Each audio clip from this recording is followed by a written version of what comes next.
There we go. So, good afternoon, everybody. Welcome to this virtual dialogue. My name is Sarah. I work at the EADI Secretariat in Bonn, Germany, and I am absolutely thrilled to see all of you here today. Before we introduce and get our guest on the virtual stage, I just want to say a few words about EADI. We are the European Association of Development Research and Training Institutes, and we work on improving the visibility of development studies throughout Europe and promote cooperation between our members across countries. If you're interested in our activities, you can check out our website, ead.org. Just a few housekeeping points before we dive into the talk. Our speaker will be on for about 20 minutes, and then we will have time for a Q&A and for some discussion. So we ask you to keep your questions until the end of the talk, and once we open the Q&A, you can feel free to pop your questions into the chat, and we will put them to our speaker. I also just want to remind everyone to keep your mics switched off. And yeah, that's it. Now on to our guest. I am thrilled to introduce Shandana Mohmand, who is a research fellow at the Institute of Development Studies at the University of Sussex. She leads its governance research cluster, and the IDS Pakistan Hub. She is also an associate fellow at the Institute of Development and Economic Alternatives and a fellow at the Mehboob ul Haq Research Center at the Lahore University of Management Sciences. Her main area of research is inequality, inclusive politics, and the political economy of development. Her research has increasingly focused on the relationship between democratization, inequality, and accountability, including in her book, Crafty Oligarchs, Savvy Voters, Democracy Under Inequality in Rural Pakistan. So Shandana, I'm looking forward to your presentation. Over to you. Thank you for that, Sarah. And thank you everyone for being here today, and apologies again for this not happening yesterday. As Sarah has just introduced, I'm going to, my expertise lies in governance. And while I'm going to speak about climate change today and the floods of 2002, I am essentially a political scientist. I work on politics in Pakistan and elsewhere, and I focus a lot on governance at the global, national, local level, and its relationship with all kinds of, with the multi-crises around us today. And that's essentially how I'm approaching today's talk as well. So I'll speak for 20 minutes. I'll try and make sure I don't go over. I'm trying to keep it brief, and because I'm really looking forward to having a conversation with all of you and taking questions either on today's talk mainly, which is about the floods and how we might explain that and where we might go from here, but also anything else that you might be curious about that I can speak to in the area of politics and governance, or the current crisis in Pakistan. So I'm happy to take fairly broad questions if that's where your interest lies. But I'll share my screen now and get directly into the talk that I have planned. And please, Sarah, do let me know if this is visible to everybody. Excellent. So yes, I'm just going to move everybody a little bit here. Okay, so today's talk is essentially, the argument that I'm making is the fact that while we think about things like floods as natural disasters, that these need to be thought of more and more as governance disasters. There's a large body of literature that also tries to make this point. But it's very connected to the ways in which we govern countries, not just in terms of managing our resources, but also just in plain policy-making terms. And to some, that is a fairly obvious point to make. For others, even in policy circles, that has not been as obvious a point as we might have hoped. And therefore, the subject of this talk, this is also now an article, it is a blog, it is a policy brief. We're trying to get it out as far as we can. And if you're interested in some of those links, I'd be very happy to share those with you. But the main argument of the talk today is on this very first slide. But let me get into the phenomena that we're talking about here, which is the floods that happened in Pakistan in 2022. This was a disaster of magnitudes that is quite hard to imagine. So 1,500 people died, including a very large number of children. 33 million people lost homes, assets, livelihoods. I added a photograph here because we've seen lots of images, but it's still a reminder of what life became during these floods and how people ended up having to live, because essentially, I mean, everything got taken away.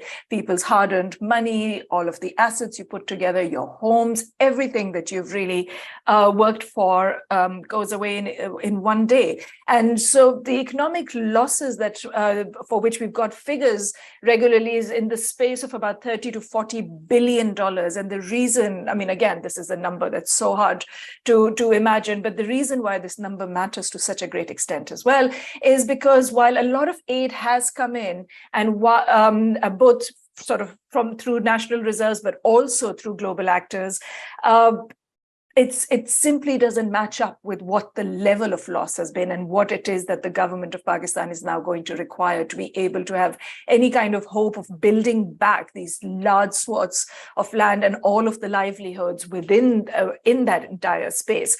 And of course, this is separate from what a lot of experts are now warning are going to be the long-term impact of something like this: the fact of destroyed livelihoods, the fact of destroyed crops, destroyed infrastructure, and then the longer term effect on health, nutrition, and food prices, which is something that Pakistan is really coming to terms with right now in terms of the food inflation, the food price inflation that it is seeing right now. In addition to what people around the world are seeing, the floods have contributed to that in Pakistan as well. So the disaster we're talking about is clearly of a huge magnitude, and I'm sure you all clocked that last year while this was all unraveling. And as I said at the beginning, usually we talk about this as a natural disaster, and there's plenty of reasons to think about Pakistan's flood disasters as a natural disaster as well. There was a whole bunch of reasons that came together to cause this large disaster. It was Pakistan's heaviest monsoon in decades. There was unprecedented and extreme heat that went on for far longer. Pakistan is one of the hottest countries in the world, but this was unprecedented even by Pakistan standards, which led to a lot of glaciers melting and eventually led to about 1/3 of the country being submerged. And in terms of comparisons, that's the size of the country that I live in, of the UK. And that was essentially an entirely underwater. And so again, this is, the sort of comparison that starts to really drive home what the size of this disaster was. And all provinces, as are shown by the map, were affected, but Sindh was by far the worst hit, and floodwaters here were standing right into the start of this year, despite the fact that this was something that occurred in the summer last year. A big reason for all of this is that Pakistan is a climate vulnerable country, and this is going to form a large part of at least the first failure of governance that I'm going to talk about shortly. Pakistan is a climate vulnerable country. There are reasons for why it is a climate vulnerable. It's an agricultural dependent economy. It is not a diverse economy. It depends to a great extent on agriculture, and that sector depends to a great extent on a single river system, which is formed by the Indus that runs through the entire country. It is fed into by about 7,000 glaciers. It has the most glacial ice outside the poles. And when extreme heat occurs, as we expect it will continue to over the next many years with global warming, with all of the impacts of climate change that we hear about, then we can expect more and more of this ice to melt and to feed into the single river system that runs through the entire country and that feeds all of its agriculture, on which the country is dependent. So there's a whole sort of a causal chain that you can now see on climate change that makes the country so incredibly vulnerable because of these basic structural conditions. But because of this river system and the way that agriculture has happened, floods is not an unusual occurrence. It is just the magnitude of it. So the country does get riverine floods. It's a regular occurrence. There have been traditional methods of dealing with it. It's something that departments also expect. But it's this heat, the magnitude of the riverine floods, but then also combined with the torrential rainfall that happened last year, that was less common. And that's what essentially led to what the situation was. The scary part of all of this is that we're being told that it could become a regular occurrence, that we can expect regular recurrences of very intense and very unpredictable climatic conditions. And that, of course, gives us reason for pause and starting to ask questions around governance. All of it is going to start centering on governance if this is going to be something that the country is going to have to deal with on a regular basis. And the fact of how this rolled out in 2022, or the extent of the damages and the loss of life and the loss of livelihoods that occurred because of it, comes down to governance. That's not a natural occurrence only. That is very much the making of a failure of governance at the global level, at the national level, and at the local level. And for the rest of this talk, I'm just sort of going to break this down across these levels to see what kinds of failures we're talking about. First of all, and very relevant to where we're all sitting, is the failure of global governance and a very weak global infrastructure, governance infrastructure that we have around global carbon emissions. And there's a map that you can, there's a graph on that slide that you can draw on your own as well for any country that you're interested in, using fantastic sort of graphic tools on our world in data. I've just mapped this for Europe because of where we are, and China and the US and Pakistan. And you can see Pakistan right at the bottom of that graph.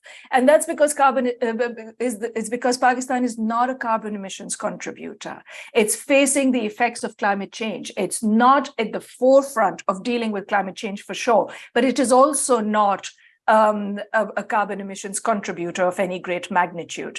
The countries that have contributed cumulatively to a very great extent are all of Europe together, the US, and China more and more, as you can see on that graph. So cumulatively, Pakistan's contributed about 0.3% of global carbon emissions, compared to about 24% that the United States has over the time. As you can see, I've mapped the last 100 years in this one, and compared to about 14% cumulatively for China, though clearly the huge rise is now in what is happening in China. So the factors that make Pakistan climate vulnerable, some of those are structural, but a lot of it is happening because of changes in climate conditions elsewhere and globally, and which are going to lead to that intense heat, which is going to lead to all of that melting of glacial ice and inundating its river systems. This makes it vulnerable, but it's not something that happens inside the borders of Pakistan. It's very much linked to global, not national, climate change. And so the major challenge that we now have before us is for global governance. And how do we protect countries that are vulnerable and that have so many other issues that I'm going to get to now, that because of which it is unable to govern that situation, but which are becoming incredibly vulnerable climatically. But what's contributing to it is happening elsewhere, and we do not right now have the global governance framework that's going to be able to deal with it. And this is important because recent conversations at COP27, for example, really centered around this, around climate justice and just transitions, and about the sorts of payments that we might expect for damage and loss. And we'll get into that slightly later, maybe in the discussion. But for now, for the rest of this discussion, I'm going to concentrate on factors inside Pakistan, because so much of that also contributes to what's happening here. So at a basic level, is weak national governance around natural resource management. And this slide is full of so many words on which we're seeing, on which Pakistan is in trouble and on which it hasn't managed its river system and its waterways and all of the land that lies along that. So pretty much any word that you can imagine is on this slide right now. There's been overlogging, there's been deforestation, there's been land degradation, there's topsoil erosion, there's watershed deterioration, which essentially means that water around rivers, especially those that are prone to floods, usually, if managed in particular ways, can absorb that kind of flooding. In fact, it may also be a positive thing for agriculture in those areas, and there's some dependence on this kind of flooding occurring. But in this case, because of the loss of vegetation cover, because of the worsening of soil fertility, the land around these rivers has lost its ability to absorb the water, and especially water of this magnitude. So a quarter of the country's land area now suffers from waterlogging and from salinity and soil erosion and loss of organic matters, all of which means that it's not able to deal with the sort of water that it sees in this kind of a flood, or even in a lesser flood. So the disaster that comes from any kind of regular flooding is greater and greater. And important here, and I'll tell you in a second why this is important, is to clock the very last point on this slide, which is that after that, this is not the first time that Pakistan saw a flood of this magnitude. It occurred in 2010, and to a slightly lesser degree, but also to a great magnitude in 2011 as well. So everything we've got now is 12 years on. And after those 2010 floods, outdated river management systems and poor flood control strategies were identified as factors, and there was extensive discussion on this in government at that point. Connected to this natural resource management problems of governance, we also have various other socioeconomic factors which are also related to governance. One that is talked about fairly often is Pakistan's overpopulation problem. And overpopulation is one of the factors that will take a climate hazard and turn it into a disaster of unimaginable proportions, just in terms of loss of life and loss of livelihoods and the assets that people lose and the number of people that must be relocated and then rehabilitated, and all of that takes on magnitudes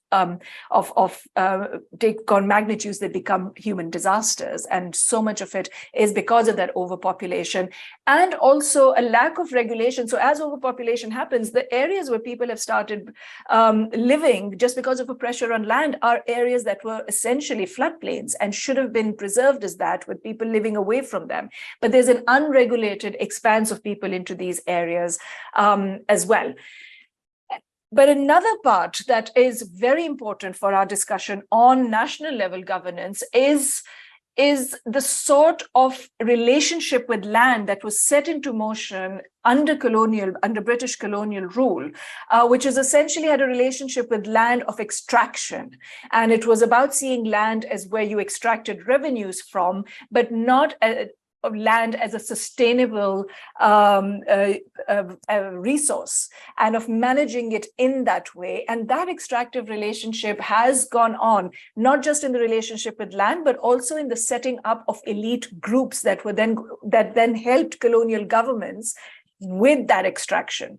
The same elite groups have continued. There's a real path dependence in Pakistan's history, and this is something I draw out in quite a bit of detail in my book on democracy under inequality. It's very much about these rural elites and the elite structures that come from colonial rule, but were were essentially faced no resistance or change or substantial reforms under the post-colonial period. So that there are these extractive elites or that have put extra pressure on these resources as well, and continued with that kind of extraction.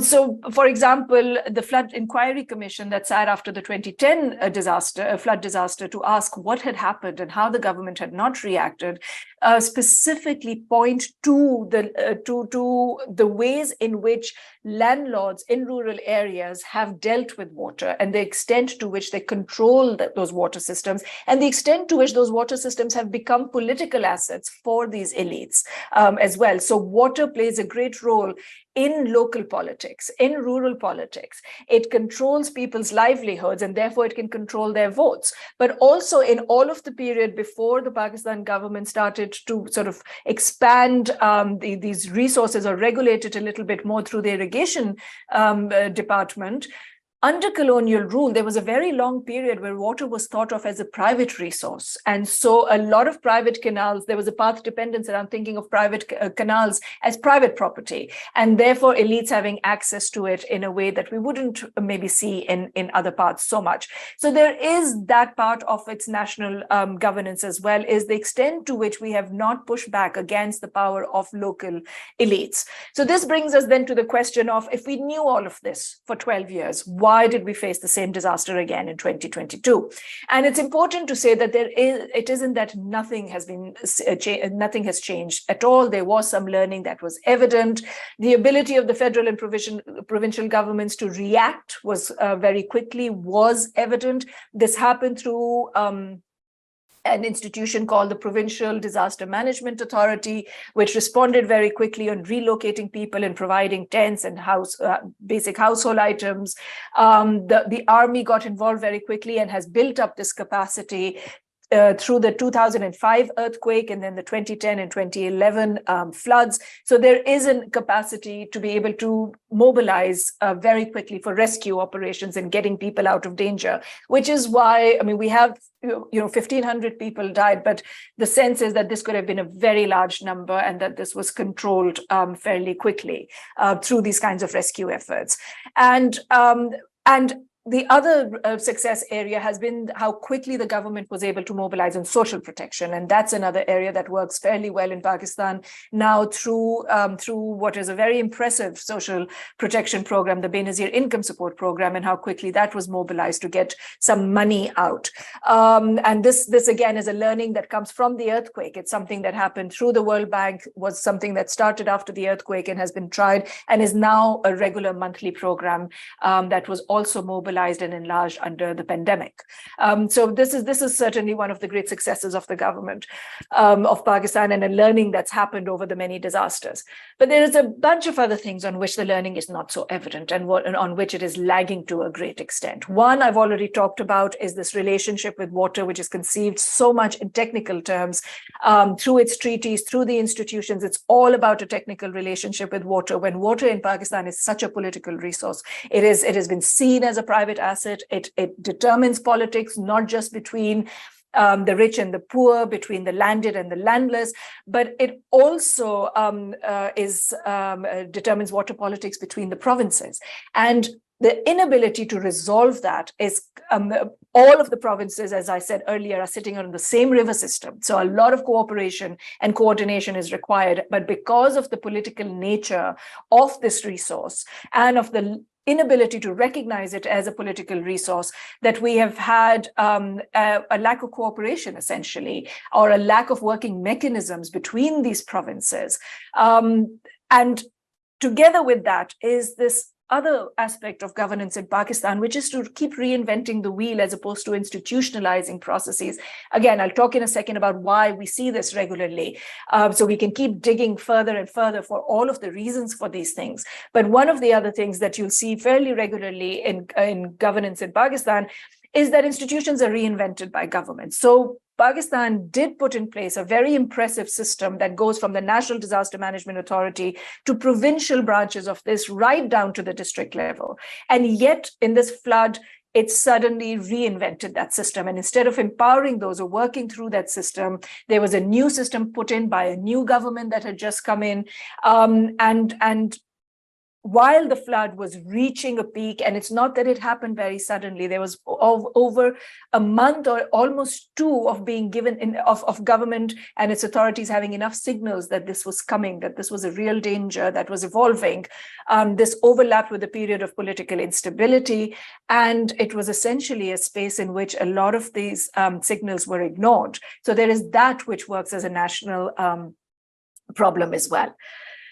But the bit that really connects with my own research is how I think it also goes beyond just governance issues and how politics really matters to all of this. And Pakistan's politics have been a thing of wonder, really, to put it really mildly. But there's a sort of there are various ways in which the politics matters, and the underlying politics is what we need to worry about here as well. So on the left of the screen, you have the visible impact that we're seeing, and on the right, I've got sort of the underlying politics of all of this. So what we were able to see, what we saw very quickly in the flood was a lack of capable and well-resourced and well-coordinated local response, which by most measures is one of the most important ways that governments can react to something like a flood. So much of it matters on capacity at the local level and coordination at the local level, and people being able to get out very quickly to areas where people are being affected. But Pakistan has a very long history of disempowering local governments, and we can get into this later. And these don't have capacity. In many parts of the country, they don't even exist. And this is part of a long political history. We also saw that there was an erosion of international response capability. So the way that international actors and civil society were able to come together for the 2005 earthquake and then for the 2010 floods, we did not see this time. And so much, and the underlying factor for that is in the last 12 years, the Pakistan government has worked on clamping down on international actors. And many of you may know the details of this more, but a lot of these actors have been made to leave, or they've been severely regulated during these last 12 years. So really depleting their capacity to be able to partner with government and to extend its reach and its resources at a time that such as this. And then, of course, there's we witnessed the lack of economic resources, and the underlying factors and politics of this is Pakistan's current economic crisis. But this is a crisis that's been going on for a very long time. What we see now is it having reached a peak, but for a very long time we know that there's been economic mismanagement, and this essentially comes down to three factors. There's a low tax to GDP ratio, there's a high debt to GDP ratio, and a very large trade deficit. And none of these are things that we have any real answers to right now of whether the government is going to be able to deal with any of this. And the fact that we still don't see a real political appetite for structural or economic reforms of this variety. What sits under all of this is on this slide, which is essentially the phases of Pakistan's political history. And as you can see on this, in very regular intervals, Pakistan has had military coups and military-led regimes. And by most accounts, even in those periods of civilian rule that it has had consistently, the military has been a very major actor behind the scenes. A few months ago, I might have sort of tempered that. I did temper that to a quite extent in previous talks that I've had, and said that we're seeing a period of real change. This week, however, I think I'm going to say that we are not seeing that change at all, and that the military really has emerged as the predominant actor with the real power behind the scenes. And that affects long-term policy making. That affects why governments keep reinventing the wheel. That affects why each government wants to put a particular stamp before its time is limited. And that affects all of the survival politics that we see political parties playing, and the lack of collaboration when it's needed. And this has happened in some fairly strong ways that we saw before around the earthquake, around the flood. So in April 2022, we saw a change of government through Pakistan's first successful vote of no confidence against the sitting prime minister at that time, Imran Khan. A new government came in, and soon after, when the flood started, a lot of reinventing of the wheel happened, as I said.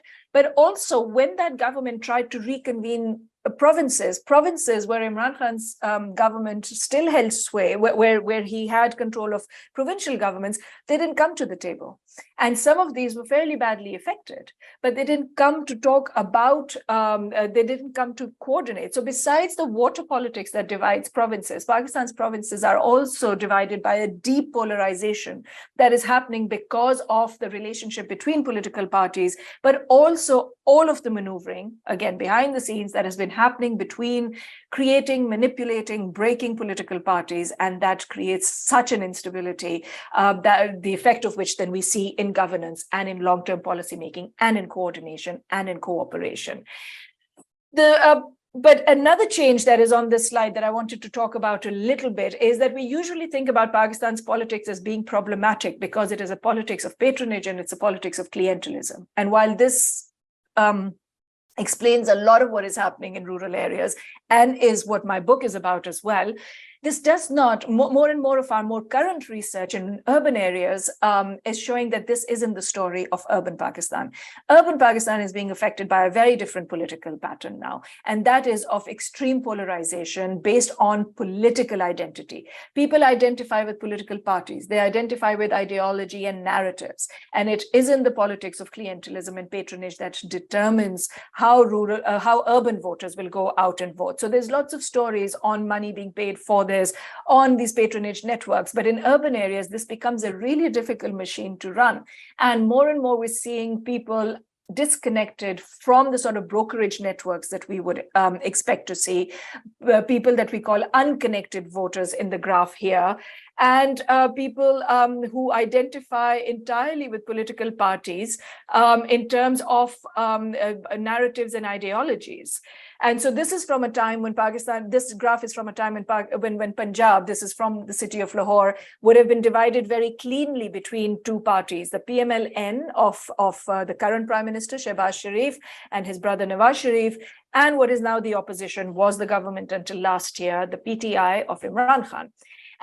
But now that's been affected to such a great extent as well in terms of the sort of moves that we've seen against Imran Khan's party in the last few months. But until then, cities were fairly polarized, and that made cities very competitive.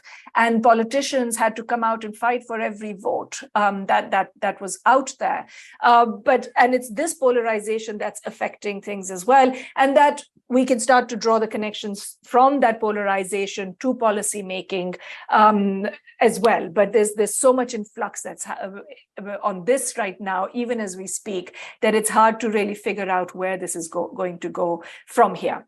So I'll stop talking at this point with just a few concluding points, and I look forward to your questions. My argument at this point, given that we need to think about the policy-making process in Pakistan, the underlying politics of that, and about the way that we govern, and for that, the things that we really must be worried about in Pakistan's case, or where Pakistan must build its capacity to deal with these crises, is capacity, especially at the local level, and with building partnerships with civil society, again, which is an area that has suffered so much over the last 12 years between the 2010 floods and the 2012 floods, and explains part of what we've been seeing, what we saw in this latest disaster. It needs resources. And preparedness is all about resources, and it does not have these resources. We can get into the debt crisis that it is facing right now and what that means for debtor countries as well.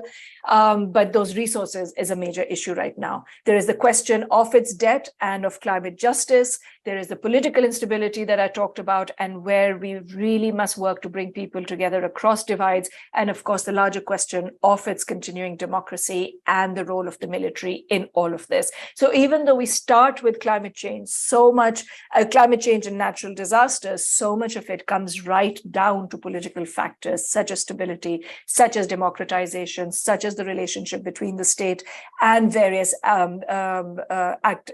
actors such as voters and civil society. So that's it for me, and I'll stop there. Brilliant. Thank you so much for that, Shandana. Plenty of fodder for discussion, I think. So folks, you can start to put your questions in the chat if you like. But maybe, Shandana, while that percolates a little for the audience members, I could get the ball rolling with a question. So I'm really curious to know what the political discourse has been like on environmental governance. If I'm not mistaken, the environment is more of a provincial domain. Correct me if I'm wrong. But really, how much political will is there, particularly with a view to Pakistan's specific vulnerabilities? So if you could comment on that.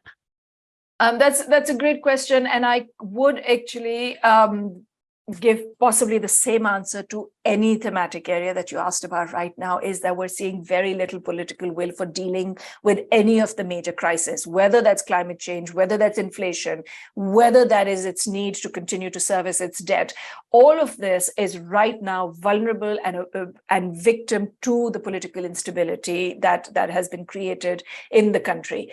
But up until last year, what a real positive development was the extent to which Pakistan took up this question globally of whether or not countries that are not net contributors to global emissions, to global carbon emissions, should really be paying the price of these 30 to 40 billion that it now needs to cough up to be able to rehabilitate its people that have been affected by the flood. So, like we said, a riverine flood is expected, and the government has fairly good ability to deal with that on a yearly basis. It's something that happens almost every year.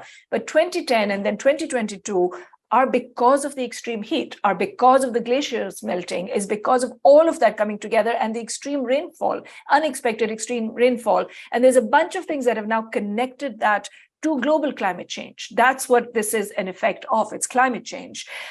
So the conversation that it took up and led on and hope, and there was some hope that it would lead on this globally, at the global level, continue to lead on this on the global level, was the idea of damage and loss payments rather than countries paying aid in the moment of a disaster, but of damage and loss funds that would help countries rebuild and be able to find that kind of money to be able to rebuild this, because those resources don't exist locally, and aid does not match up to the proportions for what is going to be climate disasters around the world.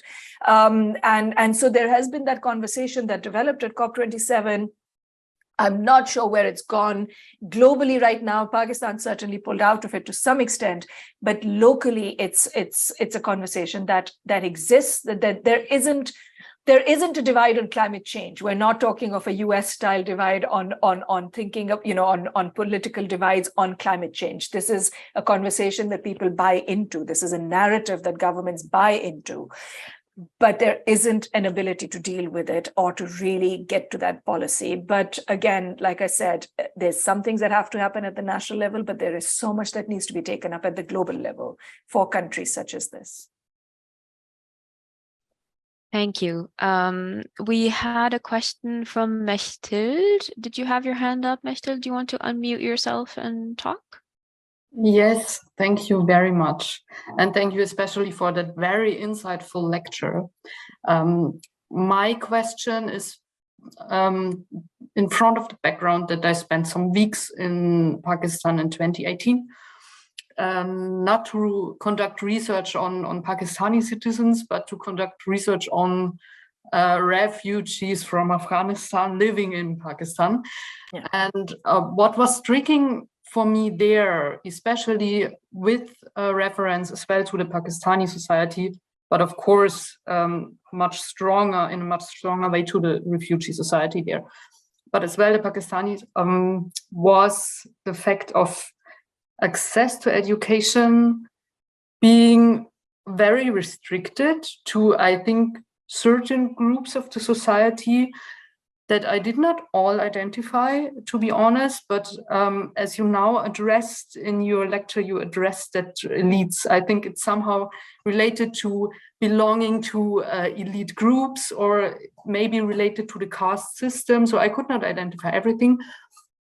And of course, especially as long as I will not speak Urdu or Punjabi, I will remain an outsider to that societies. So my question is with reference to education and that high degree of illiteracy and a global governance point of view that I can only take on. What can we do as outsiders? How can we contribute in order to foster the educational system, especially as well with regard to the issue of your today's lecture, that a society where there are many educated people will probably be able to cope better with like natural disasters as well. Thank you so much. A great question, and the answer is fairly straightforward. I mean, education, health, climate change really are the three areas on which any government in Pakistan really has to focus. All of our conversation right now, of course, is about the inflation and the debt crisis that's happening. But what is not getting enough attention is the fact that Pakistan is lagging even inside South Asia in terms of education statistics. Only half of the country still has literacy levels. I mean, Sri Lanka, Nepal, Bangladesh, India, they're all, India, not such great performance either, but certainly Pakistan is lagging on that. So it's a question for Pakistan and India of the countries that are not as poor as some other countries are. They're sort of lower middle income countries, but this is not an area that's seen investment. Some of it is elite capture, but a lot of it is, I mean, my focus, I can't explain this for India, but for Pakistan, for sure, so much of this is part of that problematic policymaking process. And the fact that this doesn't get attention. And it's not, it's focused on urban areas. So even in rural areas, there is a basic requirement to have a primary school in every union council, and that exists. The problem is there a teacher there or not? That there is no rule on. Where there is a rule, they've done that, and it exists. And I've gone around villages checking on this. Some places it works really well, but the real revolution in education is private schooling now. Even villages, children are now being sent to private schools because public sector schools don't work. And so there is some change on that, but the 50% mark means this is really, I mean, it's lagging. So money in setting up schools, I think, is really, I mean, it has to be done. It has to be provided, but it's really teachers. So much attention is going to teacher training, teacher capacity. So it's not that the schools don't exist, but it's about what is being taught there as well. And why children are not being sent. And on children, the focus has to be on girls. And it's really girls who are not being sent. And it's boys who will still go, right? And the demand, a very interesting story, I'll tell you very quickly. I realize we're running out of time. But when we asked men and women in villages, what is it that they really want? What is it that they prioritize? All of them prioritize education for girls and schools for girls. And the reason for this is because by law, a primary school exists in every school, but by law, middle schools do not. So when girls get to the class 5, they then have to go elsewhere, and conservatism and the limitations on mobility of girls means that a school has to exist in the village for them to continue. Boys, they're not demanding schools for, because they will go to the city, they will go to wherever there's a middle school, they get on a bike and they go. But the girls are limited to their villages. And if there isn't a middle school and a high school in every village, that girls are stopping at class 5. And so that is the problem. It's not that they're not going into primary schools, but they're not continuing because those laws do not exist. So there is also the gender dimension to this, which is a really important one. Great. Let's move on to another question we have from Sayafira. She says she's doing research on climate governance in general. And she's asking, based on your opinion, how important is public trust to government in terms of implementation of international climate agendas on the local level? Trust, we've been doing lots of work on trust at IDS. Trust, we think from the literature, is a basic element. People have to be able to trust what the government says. And this trust is affected hugely, both because of these crises, but also because of polarization. So you do trust, but you trust the party that you support, and you do not trust any message that comes from the party. This is basic division that happens in the UK, that happens in the US, it's happening around the world. It's not just specific to Pakistan. But we did some work on trust in the pandemic recently, especially amongst informal workers. And we found that it wasn't the thing that determined why they got a vaccine or not. So when it came to a lot of these crises, they did trust the message. In fact, the pandemic is one of those success stories for Pakistan, where it didn't get out of hand the way it did in most parts of Europe or in the US. And a lot of it came down to the fact that they were not questioning the government on this. So trust did not play out in the ways that we thought it would. So yes, it's an important factor, but it's playing out in different ways in different sectors. So it's something that needs more research. Okay, and next we have a question from Zanera, who is wondering about the role of bureaucracy in governments. So she's saying that governments tend to change every 5 years, but the people placed through the civil services program are tenured and indirectly part of the administrative body of the government. Do these people have a say in planning and implementing the disaster management, or are they helpless as governments change, and what their role is in the entire process? They're definitely not powerless or helpless, because this really is one of the strongest institutions and actors in Pakistan. And so much of what doesn't happen in the political sphere or has suffered because of the lack of local governments has come to the bureaucracy, and the bureaucracy leads on all of this. In fact, when we did have local governments, there was a real struggle vis-a-vis the bureaucracy on taking over some of the powers that were there. But there are issues for why the bureaucracy is not able to deal with this either. So there's 3 that I can tell tell you right now. One is a lack of data. They do not focus on collecting consistent data. Every time we start a research project, a basic element for us is to be able to match data from one part of the bureaucracy onto data from another part of the bureaucracy. Maps are kept on different units. Data is collected differently in different parts. So it becomes really difficult to have access, and they regularly make data available and then claw it back, which is also a part of sort of the security mindset that exists in Pakistan. So data is one thing. They're not well provided with it. They don't do a good job of collecting it themselves. It's inconsistent.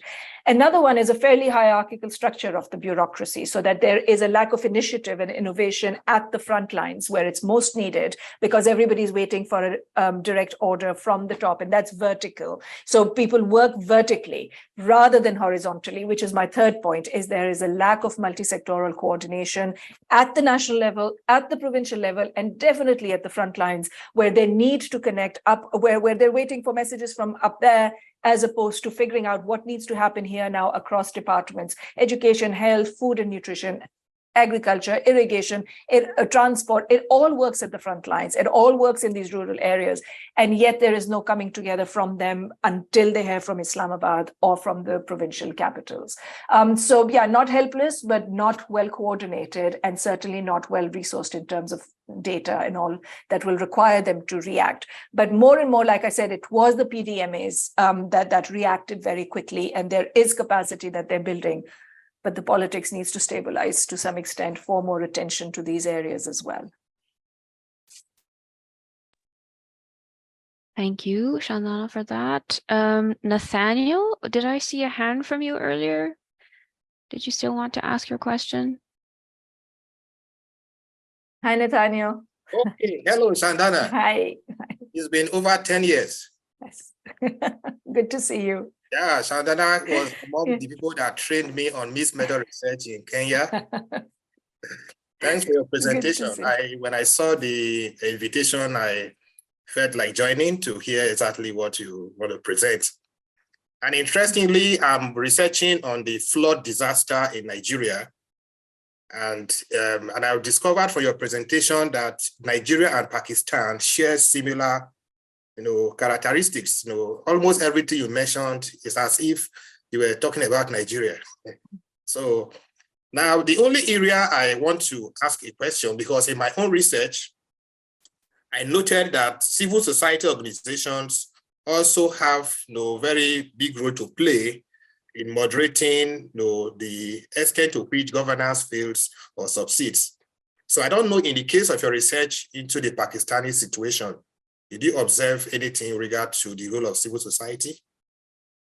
I've already, is there anything specific about civil society? Because I've already referred to the fact that they have been essentially missing because of a lot of regulation, over-regulation of their finances, a lot of suspicion, intelligence agencies checking on them regularly, where your finances come from, where you work, whether you have permission, the power of the no objection certificate, having NOCs to work in places.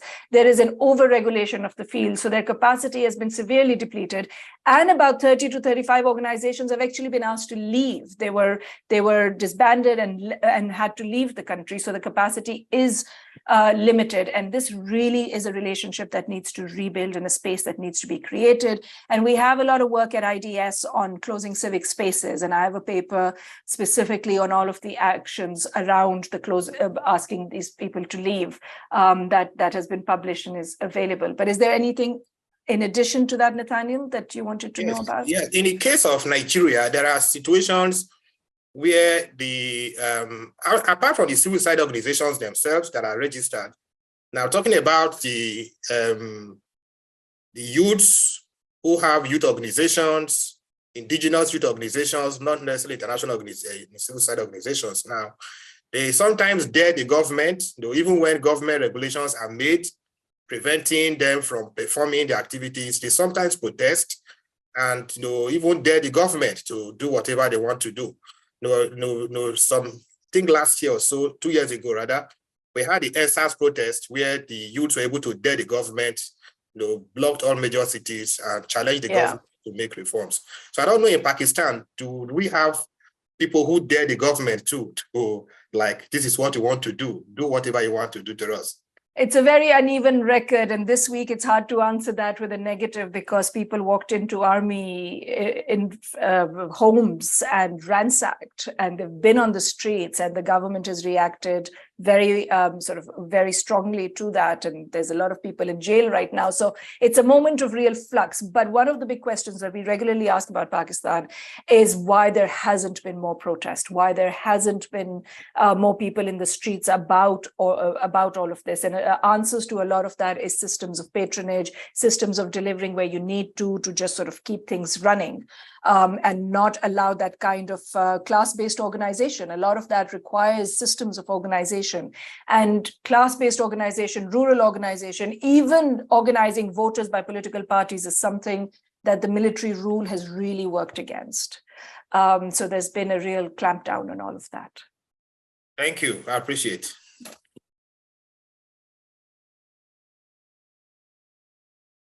So thank you for that question, Nathaniel. Are there any other questions? If not, maybe I can ask one final question to wrap things up. So Shandana, you've referred to Pakistan being in a state of flux, once again in the grips of instability. So what will things look like going forward? COP28 is in about 6 months. What's Pakistan's position in a global sense now? How do we talk to international development actors? Yeah, if you could look into the crystal ball a little bit. It's a really difficult question, Sarah, because again, like I said, there is just so much flux right now. So in about 2008, when Pakistan had its transition, its latest transition from a full-on military regime to the current system, there was a lot of excitement. That excitement continued. We had transitions happening from one democratically elected government to the next, very peaceful transitions of power, everybody accepting the rules to whatever extent. And then suddenly all of that has just broken apart, starting from last year. Even last year, there was some excitement because the vote of no confidence was essentially by the book.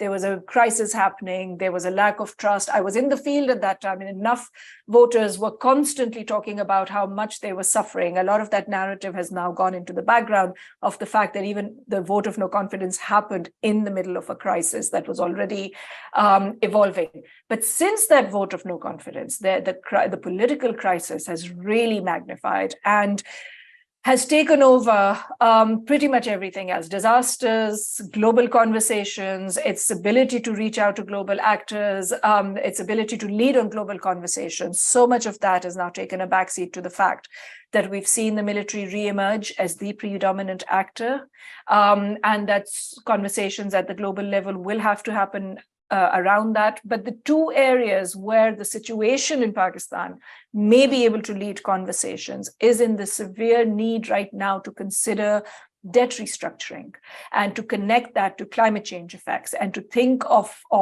money as flowing for these reasons rather than just reservicing debt. So if I gave you some of the numbers on Pakistan's debt right now and the IMF deal that it's part of, I mean, the IMF deal is worth about 6 million, and it's just its own debt restructuring.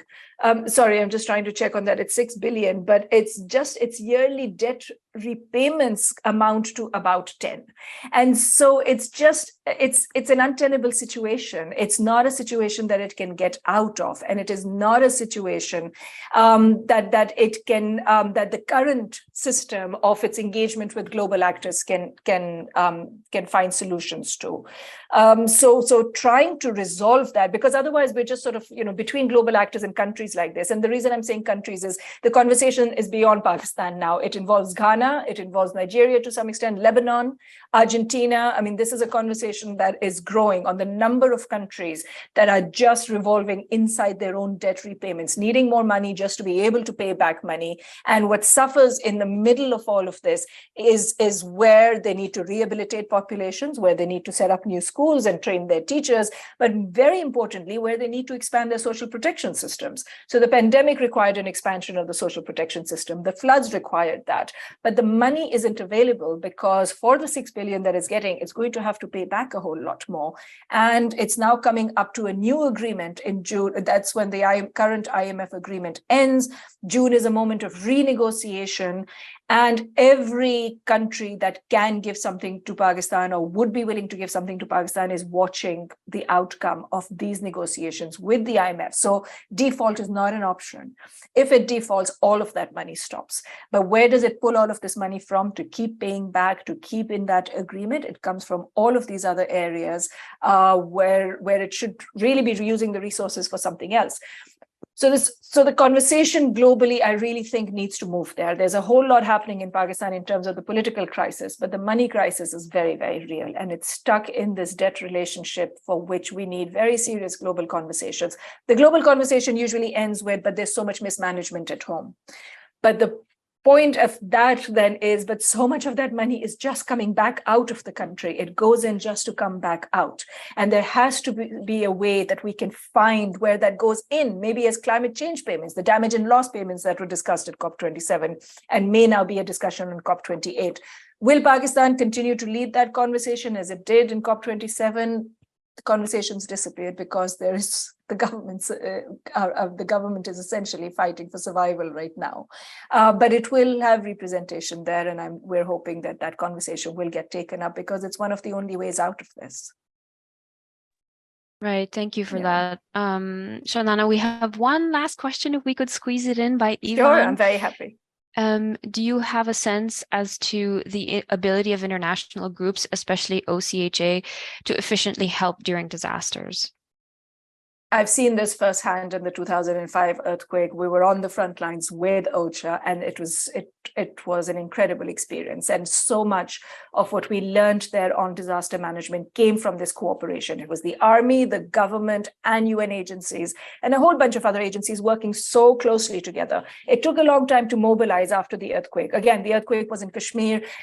It's a security zone. It took a long time to get in, but once all the actors got in, the level of coordination that emerged from that led to all kinds of blueprints around types of cooperation and the structures of cooperation. And so it was a moment when you really saw different kinds of actors come together to rehabilitate. And in fact, like I said, the Benazir Income Support Program comes from something that was tried after the earthquake and has now expanded. So yes, we need cooperation. We need all actors in there and working, because I started this whole talk on the note that the disaster that we have seen is so much bigger than anything we can try and imagine. And to deal with that requires, it's not up to one actor. It's not just the Pakistan government that can do that. They need to cooperate. The global level needs to cooperate. The national level needs to build its capacity. And all of these actors need to be brought back in, and to find that partnership again with the government, not without the government, with the government to be able to coordinate all of this. And so, yeah, OCHA's role, from what I remember of the 2005 earthquake, was an incredible moment to witness all of that. Okay, I think that brings us to the close of this meeting. Thank you everyone for all your questions and for your participation, and of course a huge thanks to Shandana. Deeply appreciate your talk and making time to share your work with us. I'm sure if anyone else has any questions, they can reach out to you if they want. Yes. So yeah, watch out for the recording of this session on YouTube, and I hope to see you all again soon at another time. Thank you and have a great day. Bye-bye. Thank you, everyone. Thank you so much.